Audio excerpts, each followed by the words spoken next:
you guys actually doing in here? All right. Hello, everyone, and welcome to the SoulShape Podcast, where we focus on your spiritual fitness, or what we like to call our energetic self-care. We're sisters and the co-founders of SoulShape, a quantum wellness app designed to make it easier and accessible to find healing practitioners in the energy healing world. We want to have soulful conversations about spirituality and wellness, and whether you are dabbling or taking a deep dive into energy healing, we want to introduce modalities and healing practitioners to you one by one. So it's time to get into SoulShape. My name is LJ Woodard, and this is my sister, Leslie Bennett. And today, Leslie, what are we talking about? Or who are we talking to? Both. Who and what are we talking to? Now we're giddy. It's only episode 2, and we're already having fun. Well, thanks for that cover. We're talking to, let me see this. We're talking to Lauren Burke on spiritual bookkeeping. And Lauren Burke is of powerhousehappy.com. She is a life coach with a sports background and a love for Glenda the Good. That's something I can definitely relate to. Her mission is to hold space and collaborate in creating experiences that allow people to practice stepping into their innate power, connect to their unique magic, get clear on their mission, and move into full-hearted, soul-filling, glitter-giving action. Wow. That's a lot. Tell us about how did you get here? First, tell us about Glenda the Good. Let's just start with that. Oh my gosh, Glenda the Good Witch, not only her outfit, Yes. which, I mean, that's the main reason, and in coaching, I love her as a metaphor because she never told Dorothy the answer. She arrived in her bubble and she loved her and she asked her questions, and Dorothy truly had to experience it on her own to learn the lesson. And if that's not life, I don't know what else is. That's good. That is good. I love that a lot. I love Glenda the Good because when I was a kid, I got to be in The Wizard of Oz. That was one of the plays. And you know how you all want to be Dorothy, and everyone's auditioning. I want to be Dorothy. I want to be Dorothy. And you got Glenda. And my mom was like, that costume is so much better, LJ. We're going to have a good time. And I did. So, The hat, yes, like, I was very. oof. So that's my Glenda connection. But I'd like to know about, we were talking about spiritual bookkeeping. Leslie was saying this is what we're going to talk about today. Do you want to explain to us what spiritual bookkeeping is? I mean, it's money, right? So one of the ways I got here was I've previously was doing bookkeeping for about 12 years for small businesses. It was out of necessity to make money after I left New York City in 2009, poor, depressed, and moving in with my parents. As we all have. That was the 4th time I did it, I think. Right? God bless. And my mom said, she's been a bookkeeper her whole life. She said, I have these clients. They can't afford me, and I don't have enough time for them. I could teach you pretty quickly. And that was in 2010, so 13 years ago. Wow. And from then on, basically, I always had a client, at least one, up until, recently. And it's part of the beauty of being a life and business coach is it's not like, okay, now I'm a life and business coach, I drop everything else. No, I use all that I've learned up to here. And bookkeeping money specifically, especially with solopreneurs and small businesses, gets sticky. Mm-hmm. Most of the time, from what I've heard from previous clients, from friends, from just the community, is like, I don't do that. Ugh, I don't want to see it. Money is, ugh, right? And it doesn't have to be. Well, because a lot of people, especially in the spiritual business, they're not positive, right? Not positive in regards to they're positive people, but their numbers aren't necessarily positive. There's a lot of practitioners that are struggling out there. And so, I know when we talked over happy hour on the dock, we were exploring the idea that it's a money relationship issue. It's an abundance issue. So tell me more of what you found in that with your clients. And I say we because I still do this, even though, I'm in the work. It's not going to go away. It's a relationship with this energy. Money is an energy, and it's the story we create about it that causes the suffering. We all went, oh. We all went, oh, yes, it's a suffering. Money- but it doesn't have to be, right? It doesn't have to be. Let's And money shift that. is Let's neutral. stretch that. Let's create our soul stretch. Yeah, and it doesn't have to be like those affirmations don't work for me. Like I love money and money loves me. Like that's not something that serves me in this moment. Maybe it will down the line. I don't know. I like to look at money as super neutral. And I look at it as a piece of information to understand where I am and to get clear on how I want to get where I want to be. I think you brought up an interesting point that money is neutral, right? And energy is neutral. Energy is not good, it's not bad. We label it good or bad, but if we really broke it down, energy is neutral.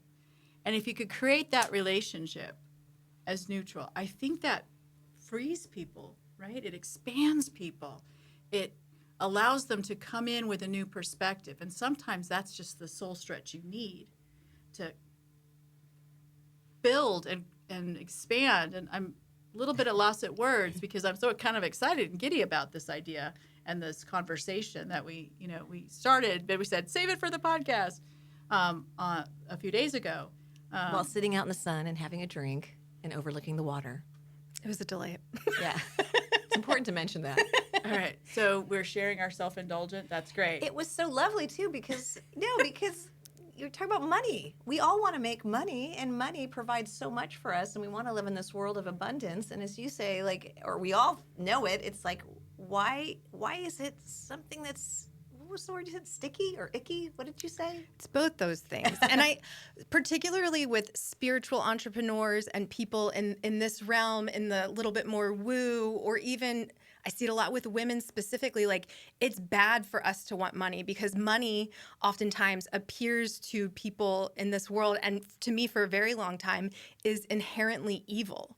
Because look at all the evil it's caused us. Or greedy. Yeah, or greedy, or wanting more than we deserve, or being happy with what we have. Domination. I have to, for me to win, I have to make you small. Yeah, and it's not at all. It's not at all. It's a piece of information to help understand where you are and create a clear path to where you want to go. A piece. Time is a piece of energy that you might want to look at in your business. Fulfillment, joy, happiness, being in the correct place.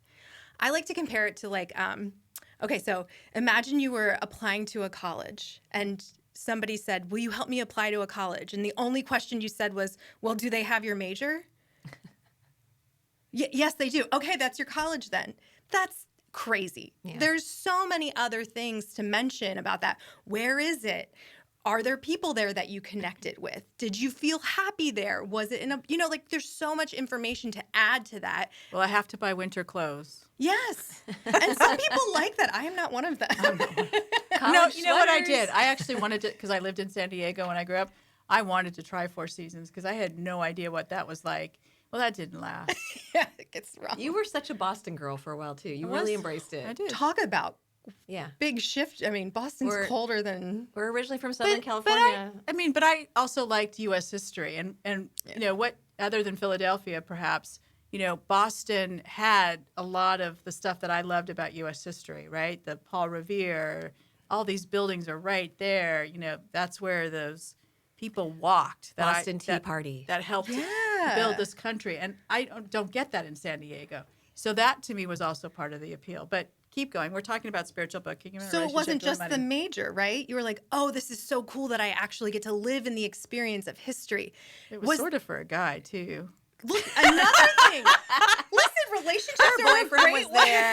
I kind of went to college to be near the boyfriend who was already in college. Do you think that was the majority, the biggest reason? Oh, hell. Well, I would say it was 50%. Okay. It was a strong thing. The history was second. Trying Four Seasons was third. Okay, if I'm being honest. But anyway, we're here to talk about spiritual bookkeeping. I want to know, too.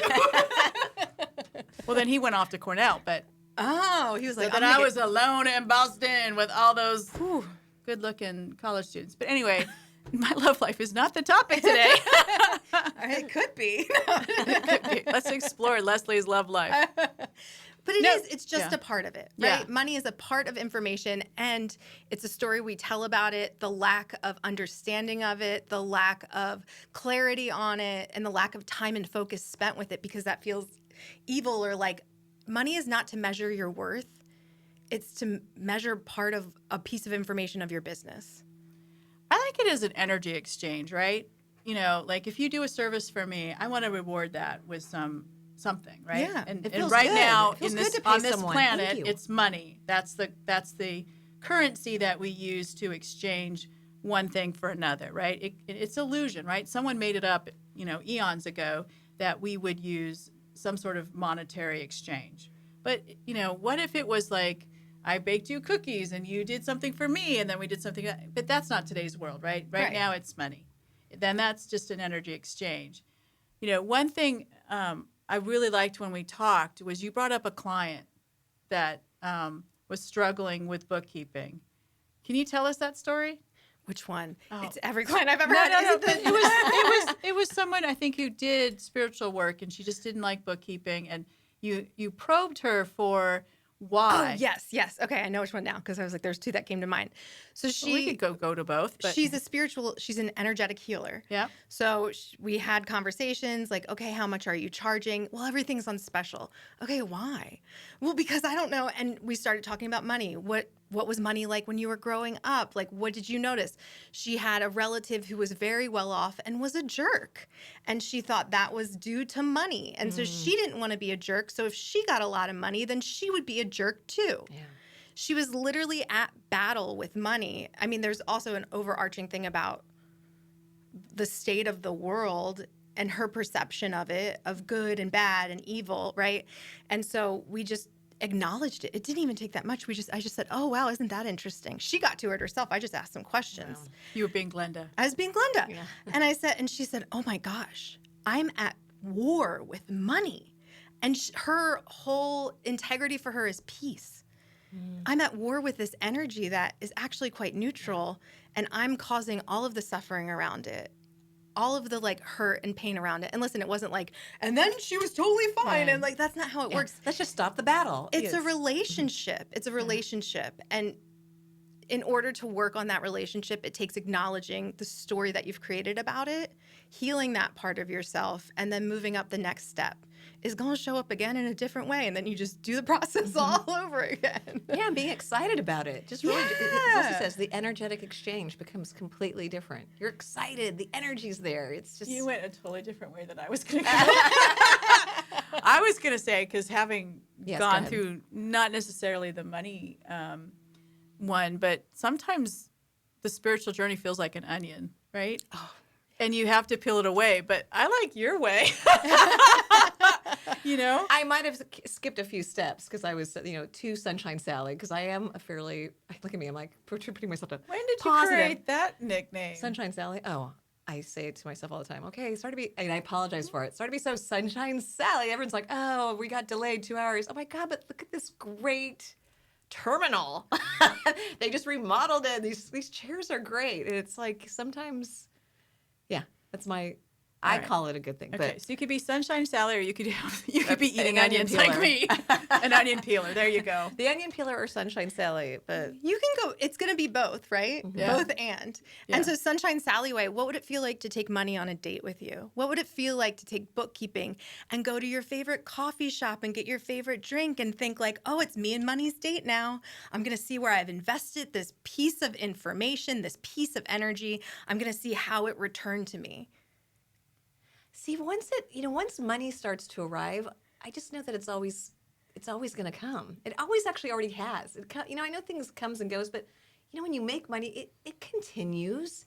And how do you help people with just the stress part? I feel like people get so stressed about money, and so how do you help relieve that? I guess spiritually or in your Glenda the Good way. Listen, there are real things about money, right? Most of us choose to live in a place where we have to pay rent or a mortgage. Most of us choose to have electricity. Most of us, right?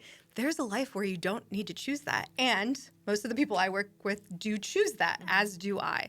So there is a thing where it's like, okay, there is money required in order for the choices I'm making in my life. Unless you're clear on what you have, what has come in and what is going out, there is no plan you can make that could be helpful.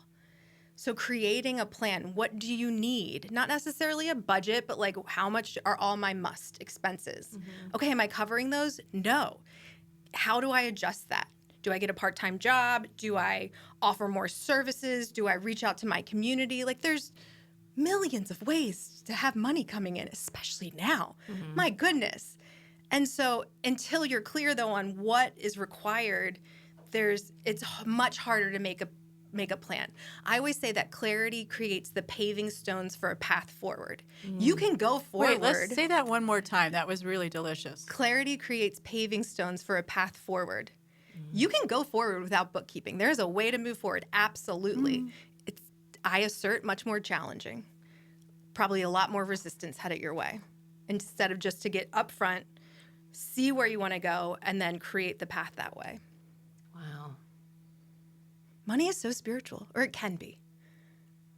Yeah. I mean, we've had definite conversations about it, because there's been times where in our lives, not just for the business, but in our lives where you're worried about how this is going to happen. And every single time something has shown up. Yeah. And you're like, well, why did I worry? Why? I spent so much time worrying when we managed to pay for everything. We managed to pay off the student loans. We managed to do whatever it was. And I don't know if that's just luck or whether it's just, law of attraction or whatever it is. Because sometimes some of that was in light consciousness when this happened. But it always seems to work out. And so I have that belief. That everything works out. Now, do I not wish for so much abundance that there's no worries whatsoever? Abso-freaking-lutely, right? As I'm sure Sunshine Sally over here. LJ Woodard. Otherwise known as my sister, and so that's also, I think that goes into a lot of self-worth stuff that, probably is we'll bring you back for another podcast on talking about self-worth because, you have to see yourself worthy of that as well, so. Is most of your life coaching based around, is it business? Would you say the majority of it? It's everything. Okay. Yeah, it's everything. I say this all the time. Thank you, Miss Lauren Hill. Everything is everything, right? Our lives are dynamic and interconnected, both within ourselves and with others. And so it's all together. What happens in my personal life affects my professional life and vice versa. Of course it does. And if it didn't, then let's address that because there's a lot of compartmentalizing and you're not reaping the benefits of that inner exchange. I find that no matter what, money's not going away. It's always there. Money it's a part of our daily lives. And when you said, Leslie, about it's like, and this comes with our age and our wisdom, we are in our 50s and we have the ability, we have the gift, we have the joy of looking back going, oh my gosh, remember we thought, how are we going to ever get our first apartment, that deposit, or how we ever, whatever it is, the down payment for all the things that you think about, how you're going to pay for it. And you look back on it, because I have, children that are graduating college right now and going to college, and they have these concerns and thinking about them.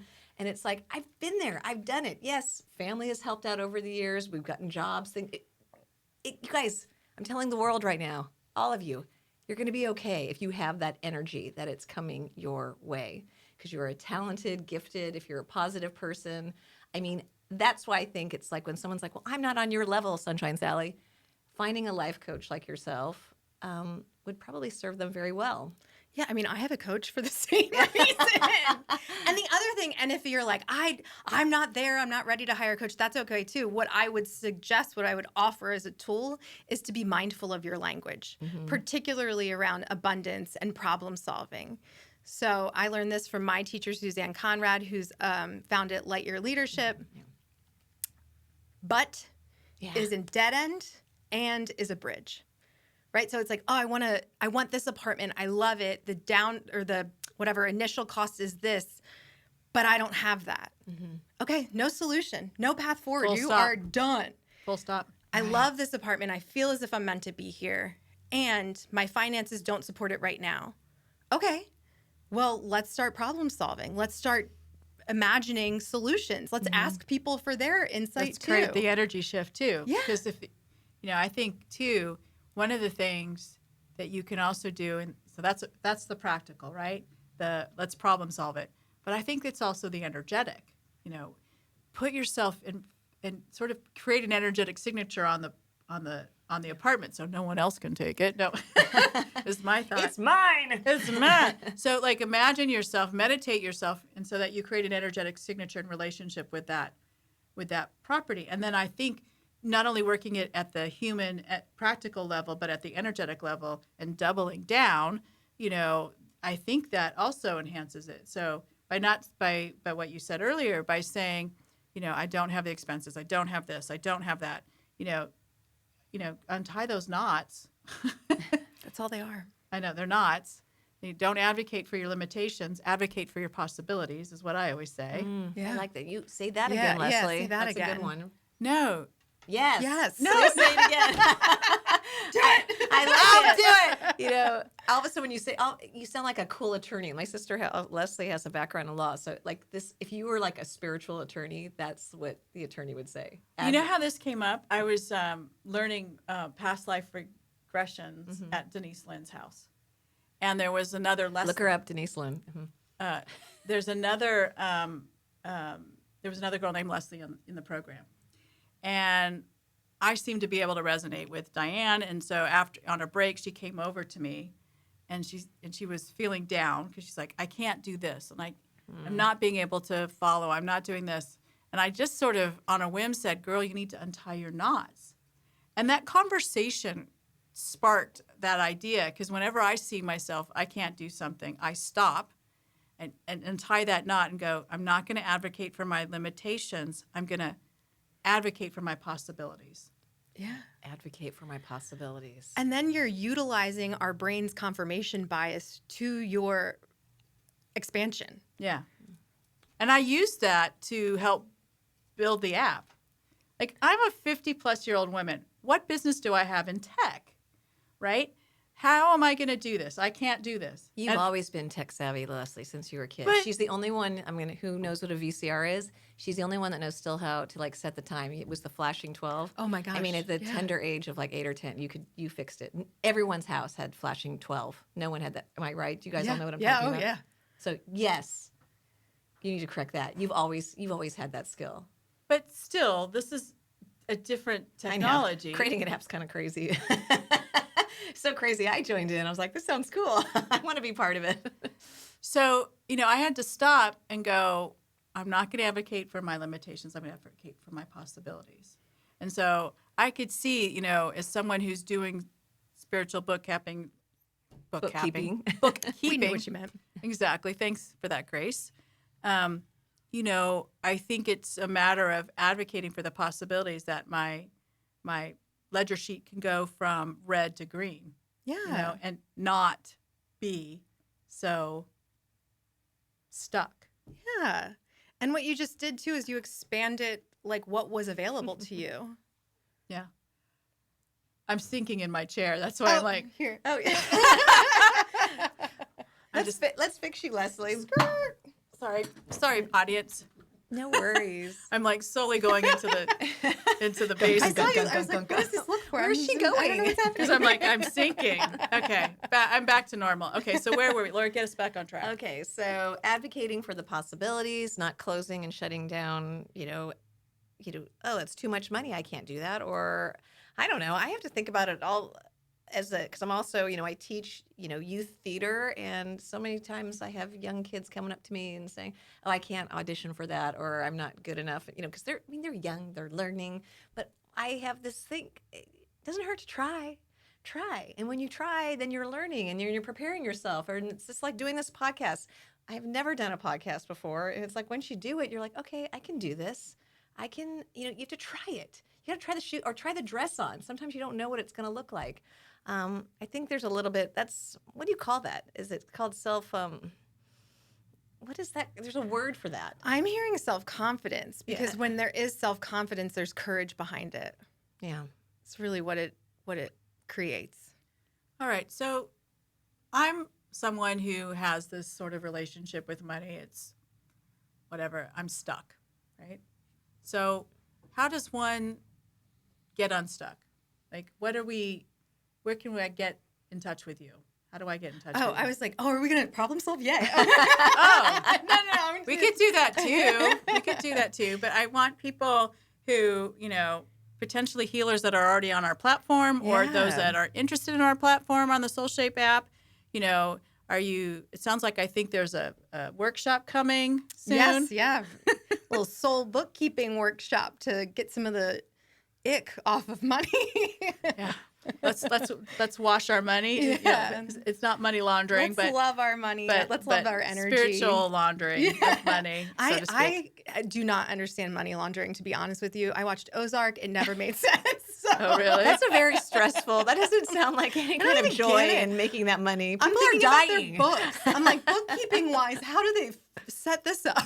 Though I love Jason Bateman. You're one of my favorites. If you're listening to this. So there'll be a link into Lauren's session on SoulShape app as soon as it's up. If it's not up when this posts.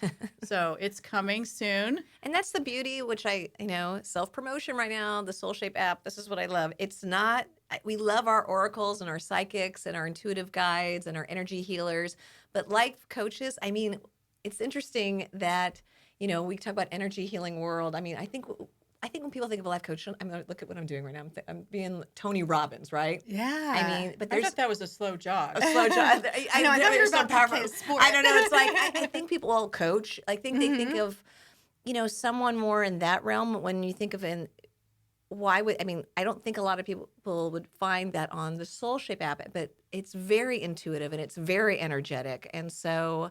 That is also a great way to make it your first step into this energetic self-care is through a life coach. Yeah, it's all energy. See? It's everything is everything. Let's play the song. How long did that take you to get that energy is everything? That everything is everything or energy is everything? Energy is everything. Energy is it really comes from science. Yeah, right? That's already been there. Yeah, Einstein said it. And it honestly came from like a traumatic experience with a friend who died. And I realized and Einstein, I believe it was Einstein said, energy can not be destroyed. It can only be transformed.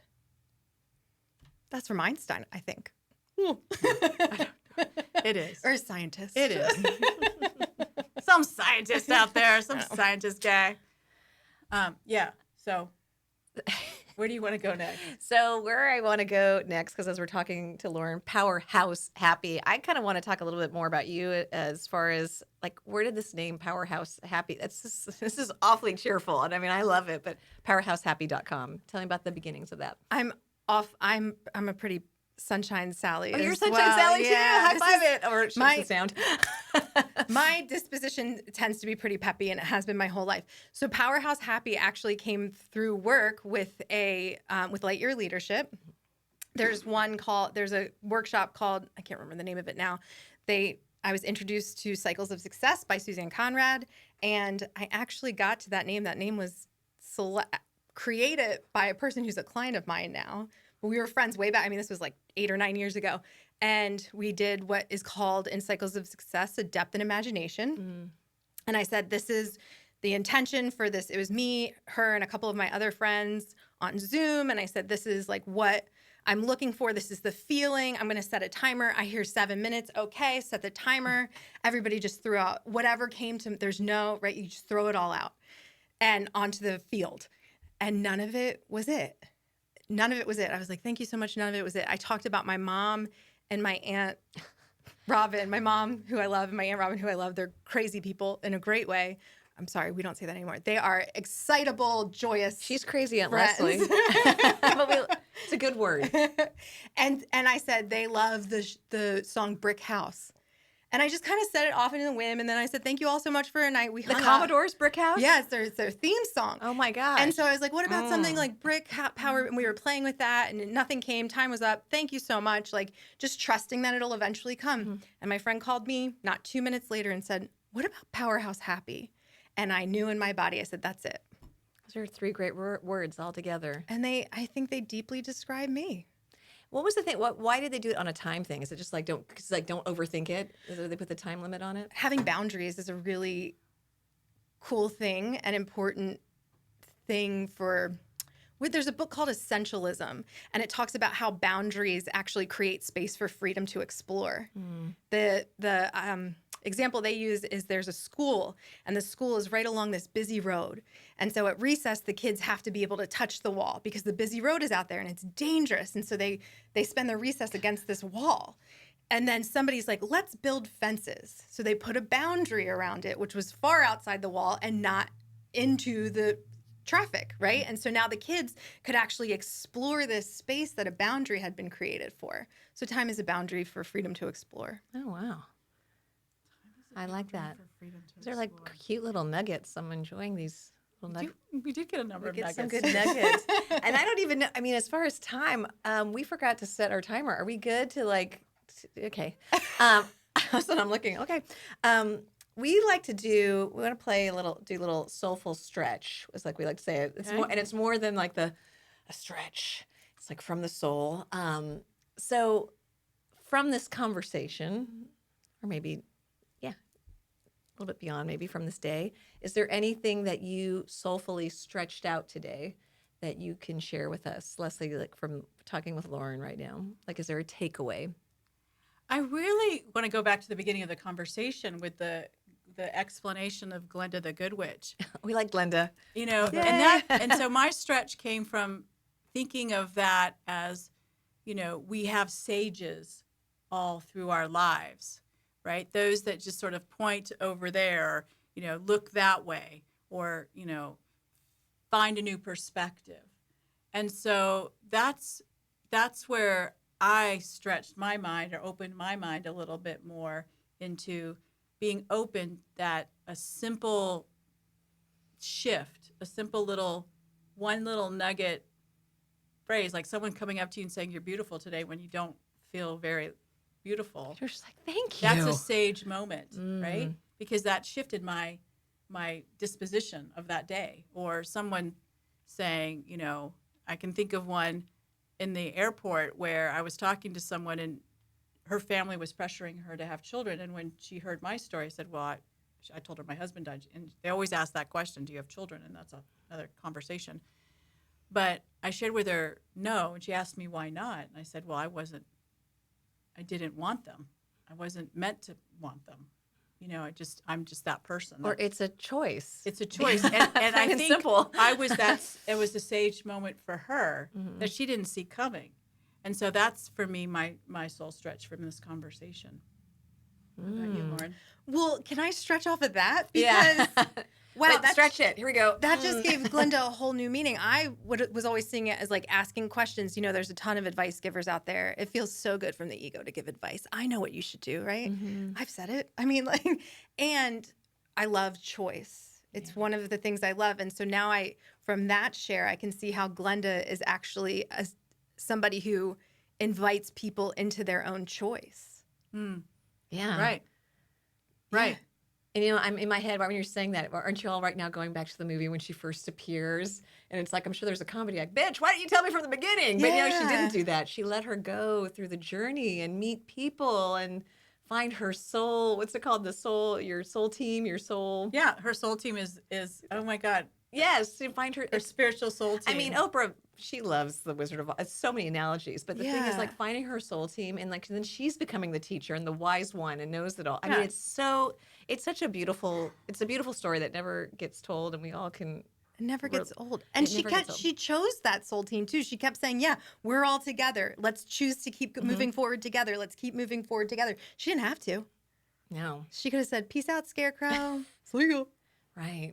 And go find your heart somewhere else. Yeah. And my soul stretch of course, it's the things that you said, advocating for possibilities. Love that, Leslie. I'll never forget it now because it's going to now be in my hardwire, my brain. And I like to be reminded of the words you choose because all the things we say, trying not to start with buts. I like the ands. I teach children's theater, and there's games that we play that we only can say yes and after like having a conversation. Yes and, and it's hard not for anyone. But yes, and we can go over the lake. Yes, because we can walk on it, whatever. There's reasons, that's a way of exercising it and having fun with it and being playful about it. And I guess, yeah, that's my little soul stretch. It's like, don't forget to play. Maybe it can be fun along the way.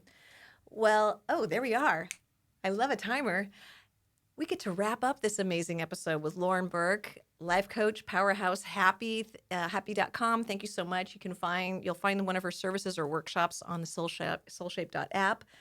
So thank you, Lauren. Thank you so much. Thank you for being our guest. Thank you, Signal Fire Media. We appreciate you, and to all our listeners who've decided to come in and listen to the SoulShape Podcast, where we believe wellness starts within. Unlock unlimited possibilities with energetic healing. Embrace the woo. Dabble, dive, or discover your next healing experience on SoulShape.app, and all links will be available in the show notes. We hope you enjoyed it, and especially the soul. You have a soulful stretch right now, and join us again for some magical, soulful, energetic healing conversations on the SoulShape Podcast. And don't forget to follow us on our YouTube channels and like us and all that wonderful stuff too. Okay? There we go. Everyone say bye-bye. Bye. Thanks.